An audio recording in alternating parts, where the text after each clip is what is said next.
So the LeBron James sweepstakes has kicked off. If you do not know, LeBron James is a free agent. Still a free agent. Like I said, if anything would have happened over the weekend, I probably would have either made a post about it or, like I said, either just went live right then. But fortunately, we made it. We made it through to the next week. LeBron did not make his decision over the weekend. Now, there's been a couple teams that have, I guess you would say, entered the sweepstakes for LeBron James over the weekend. A couple different teams, but the most interesting one, and what we're here to talk about today, is in surprise, at least to me, because I didn't expect this to happen, but in surprise to me, the Timberwolves, the Minnesota Timberwolves, are now ramping up their pursuit of acquiring LeBron James and getting him on their squad. Now, I think this is absolutely genius by them. Absolutely genius move, especially because they traded Naz Reid, right? So you guys know how I felt about I absolutely loved the acquisition of them getting LaMelo Ball. I think LaMelo Ball is going to make the Timberwolves 10 times better. It's just going to help him in so many ways. Because LaMelo is one of those players that improves everyone's chances of succeeding around him, because he requires so much attention to be guarded himself. Plus, he's also on a team with Ant-Man, so you got to throw some attention that way. And then all the other, supporting cast or role players, if you will, all those players are getting more opportunities for them to shine, for them to do their thing, for them to have them 13-point games, 20-point games, 15-point games. So they're going to have more area or more range to do that, and they're going to have more range to produce in their right as well. And it's going to be more of a, in my opinion, like a more, like, I feel like, controlled flow in clutch situations as well, because now you have Ant-Man and LaMelo Ball, so it'll be kind of a situation of, what do you want? Like, what do you want Melo to? If you want Melo to just be more of like a facilitator, like down the stretch, like, okay, Ant-Man is pretty much doing his thing in this game. All right, let Melo be the facilitator, let him control the flow, and let's bring the game home. Or if you're in one of those situations where, no offense to Ant-Man, because he is that guy, but if Ant-Man is having one of those games to where, he's a little tired, or he's been, he played a lot of minutes this game, so, down the stretch of the game, he's kind of wearing out and kind of giving out of gas a little bit, that's where Melo will come into play, because he easily and has no problem with taking over the game in those moments. So I feel like that was a great acquisition. But the one drawback of that trade was, if you guys didn't see the video, the one drawback of the trade that I said that I didn't necessarily like, I understood it, but I didn't necessarily like it, was the fact that they had to give away Naz Reid. I understand it, because you were going to have to give away something like that to acquire Melo. Like, Melo is that talented of a player to where you're going to have to give up something, to get a player like Melo. But I guess the impact of what Naz Reid brought to the Timberwolves, I feel like, was really important to kind of how they ran, their operations as far as like playing, gameplay and stuff like that. So I feel like that was going to be missed. But the reason to why I feel like the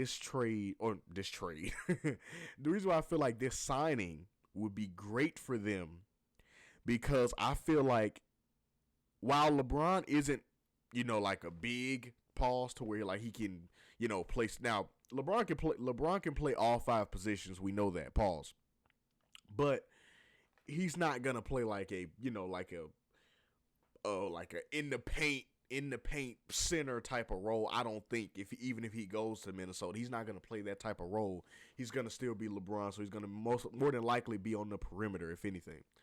So with that being the case, I feel like if the Timberwolves can manage to do what they're trying to ramp up their pursuit of doing, and that is acquiring LeBron James, I feel like that will be a great acquisition for them to add on to their team. And if they do that, me personally, I'm just going to be straight up honest with you guys.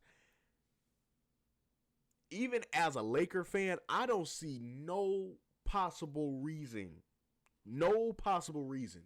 to why the Timberwolves, if they do this, if they manage to get LeBron and they already got LaMelo, they got Ant-Man, they keep the role players they got. If they manage to do that, keep the supporting cast intact, you got Melo, you got Ant-Man, you managed to get LeBron James as well. There is no reason other than, hold on, knock on wood. There is no reason other than injury, knock on wood again, that the Timberwolves this year cannot go all the way and actually make it to the finals. It's no other possible reason. Like, it's no reason they can't do that. No reason they can't do that. They have, because at that point, just stay with me for a minute. Stay with me now. Shout out to my boy Chad Johnson. Anyway, you got the veteran experience, in LeBron James, and also the other like supporting cast on the Timberwolves. They aren't. The rest of the supporting cast is not like veterans. Like, they're not like, I guess you would say, like experienced players. Like, they have experience, but they're not the players that you would like have.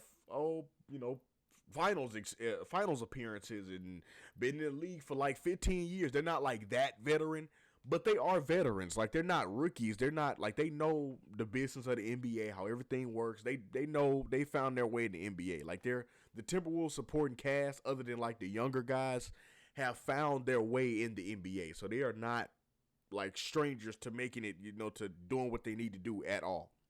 So you have the veteran experience. That's also a plus, because now you have the veteran experience plus like the veteran experience in LeBron James. Like, you have the veteran experience, but then you have like the ultimate veteran experience in LeBron being there. So LeBron is going to bring that pedigree. He's going to bring that mentality to where he knows what it takes to win.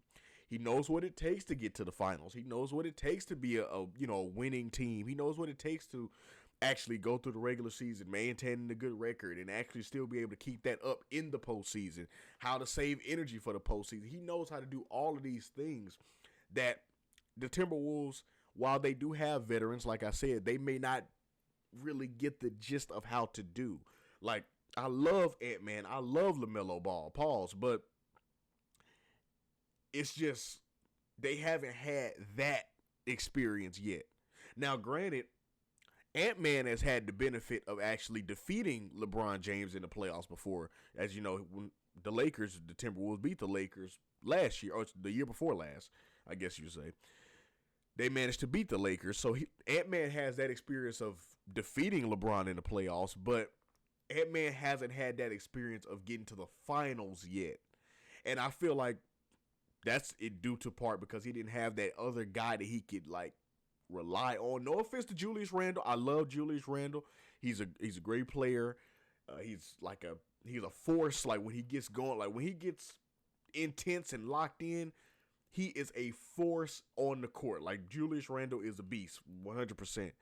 But I feel like they needed that LaMelo Ball. Pause. They needed that Melo to be able to have Ant-Man kind of play that 1-2 punch off of. Like, okay, if Ant-Man go for, I don't know, if Ant-Man go for 30 and 10, they needed that Melo right there to go for 22 and 10. They needed that other guy like that they know at any point in time he can take over the game too. That's where I feel like Melo will come into play. And the reason why I feel like it'll be a great addition for them to go get Bron is because also what else would happen in those moments to where they're like, okay, you got the 1-2 punch, right? So you got the younger guys, right? You got Ant-Man and Melo, right? To have like the scoring outburst and all of that. The benefit of having Bron there is Bron still commands attention too. So the relief, put it like that, the relief of like having so much pressure on Ant-Man individually would already help the team, because now you can no longer dedicate like defense to Ant-Man. You can't. The reason you can't do it, you're going to get absolutely thrashed, pause, if you do that. Because if you dedicate attention to Ant-Man, like I'm talking about how they normally do Ant-Man in the playoffs, pause.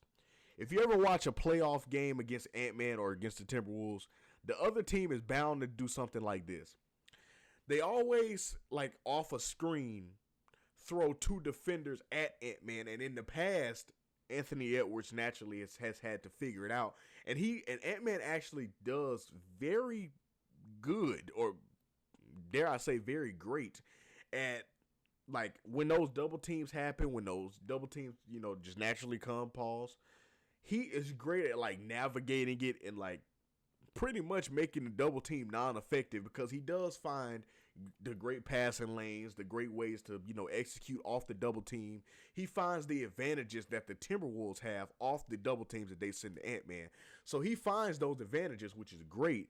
But now it's a lot easier to find those advantages if you got LaMelo Ball, pause, LeBron James alongside you. Like, it's easy to find the positive in that. Plus the rest of the supporting cast that you have around you. It's going to be so many different opportunities for different supporting cast members to have great games. Like I said, like the 20-point games, 15-point games. Then look at your big three. I mean, no offense to Julius Randle, but let's keep it real. LeBron James, Melo, and Anthony Edwards, that's getting what? At least, I'd say on a night-to-night basis, I could see Anthony Edwards going for maybe like 20, 25 points a night, maybe 24. Melo probably going for 20 to 19, somewhere around there. Maybe at the very lowest, maybe 18. And then Bron probably goes for, I say maybe either 20 to 22 points per game.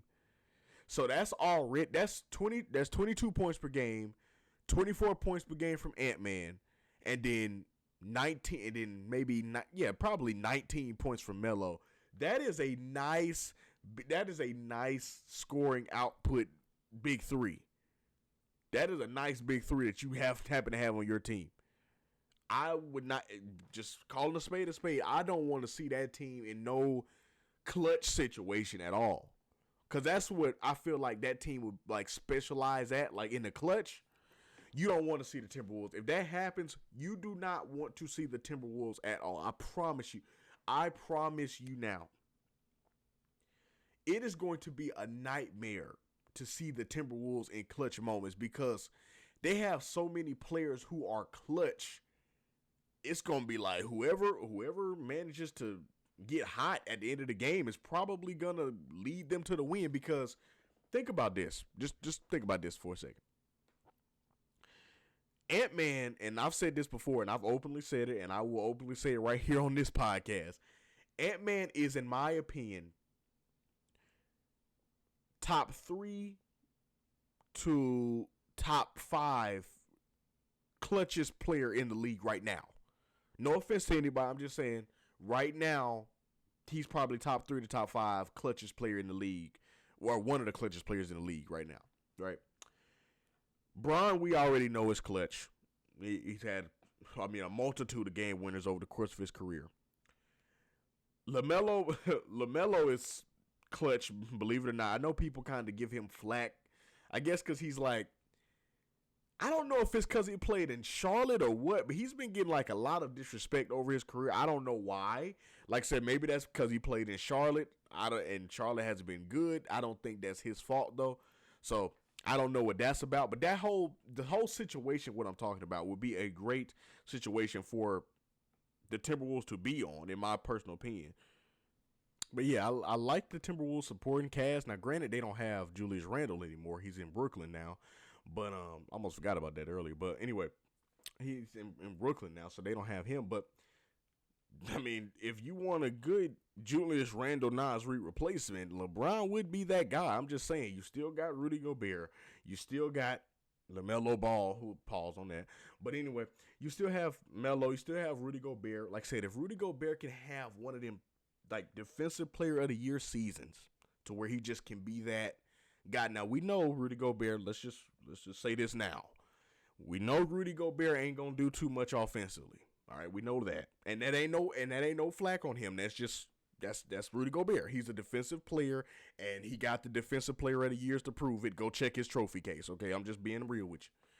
Now we know he ain't gonna do too much offensively, but he can be that pillar defensively for that team of Ant-Man, Melo, and Bron, along with the supporting cast around him. That's a team that can get to the finals right there. That's a team that can get to the finals. And the best part is this just hit me. And I was thinking about it earlier, but this just like it reinstalled itself in my brain. LeBron knows, right? Like he knows, and this has been said multiple times, but it's true. LeBron knows and is at that stage of his career to where he knows like that. He's like that like mad scientist to where he like knows how to like unlock certain things to work. So you know if they get LeBron there, just being real, LeBron is gonna be looking at Melo and Ant-Man, and LeBron being the natural architect that he is gonna be like, these two players can easily take over a game. So how can I help spark them on a night-to-night basis to have them type games to where like they start taking over?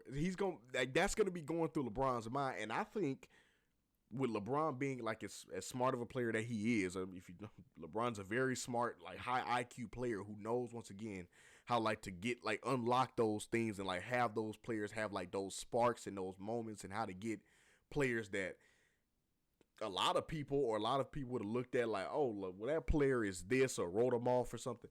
LeBron knows how to unlock something to where those players like get sparked up and like get amped up again. I don't know how, but that's just like that's how LeBron does. So if LeBron gets there and like starts to operate with that and like start to work with Ant-Man and Melo, and he starts learning how to like let them flow off of that 1-2 punch and let them have, you know, high scoring game for high scoring game, or okay, it's kind of like Melo get a chance and Ant-Man get a chance, so it's like a rhythm and a flow. However LeBron would orchestrate that to work and it just flow naturally and flow, you know, smoothly and stuff like that without no hiccups in the offense or whatever. You know, that would be a crazy pairing. That would be a crazy trio of talent right there. And like I said, Rudy Gobert is included in that too, because he is a great defensive player. But I'm talking as far as, you know, name, you know, like big pause on that. But as far as like standout names, Rudy Gobert isn't in that conversation. Now, he is one of the standout players on the team, but the guys, I mean, would obviously be Melo, Ant-Man, and Bron. Everybody knows that. So LeBron would have an absolute, in my opinion, like roller coaster fun level of time having to like just work with these young talented players like LaMelo, like Ant-Man, and he's spoken to Ant-Man a couple times, and it hasn't been like deep conversations, and I'm sure they talk like behind the scenes, but in my opinion, I feel like Bron like really looks at Ant-Man, and I'm being real with you right here, just from like the energy that they give each other. I think that LeBron really views Ant-Man like he can be that next guy. And I know that Ant-Man has been a little vocal about not wanting that pressure of being like the guy in the face of the league, and for good reason. Don't get me wrong. Like, props to him for that. But I do feel like that LeBron feels like that he can be that guy. So if he has a chance to work with him, like as far as going to work every day and having a chance to work with Melo too, and being able to kind of like show Ant-Man how it's done, how to actually like, you know, all the ins and out of like running your own team and the behind the scenes things that Ant-Man might not know yet. The things that Ant-Man might run into later in his career that LeBron can get him ready for now, because LeBron has done everything as far as being the guy on the team and the guy that the city is relying on and the guy that the team is relying on and the team superstar. LeBron has been that before, so he can get Ant-Man and Melo, both of them. He can get Ant-Man and Melo, like, ready for those things that they're going to face later in their career. Later, that not even now, but later down the line that they're going to have to worry about. So he's going to be helping them not only on the court, like as far as helping their games and helping like the team flow smoothly, like helping Ant-Man and Melo and Bron himself, and along with Rudy Gobert and the supporting cast, helping the team just flow as one. And I feel like be one of the best, if especially they're already going to be this, period. But I feel like if LeBron can get there, they're going to be for sure one of the best flow teams and one of the best offensive teams in the league, hands down, like 100%. 100%. They're going to be one of the best offensive teams in the league for sure. It's going to be an absolute nightmare going against Minnesota, even if they don't manage to get LeBron. But if they get LeBron, for sure, like it's not even a question at that point. They're going to be one of the best offensive teams in the league because LeBron is going to have absolute blast, having two like real deal scorers that he can like, you know, match his game off of and operate his game off of, and like let the flow of this team and let the flow and let the offensive rhythm just go off of both of these extremely talented offensive players. Like LeBron will have absolute blast with that. So I already know that'd be crazy. So if they can manage to do this deal, man, and manage to get Bron there, it's going to be an absolute movie going on in Minnesota next year, because they've made it clear to the NBA, and anybody else who may have doubted, they have made it clear they not playing no games this year. Minnesota ain't playing no games. They going for it all this year. And me personally, even as a Lakers fan, I'm proud of them, man. I can't wait to play this Minnesota team next year and see what they talking about, you know, with Melo and Ant-Man and potentially even Bron now. So we gonna see, man. We gonna see what happens for sure.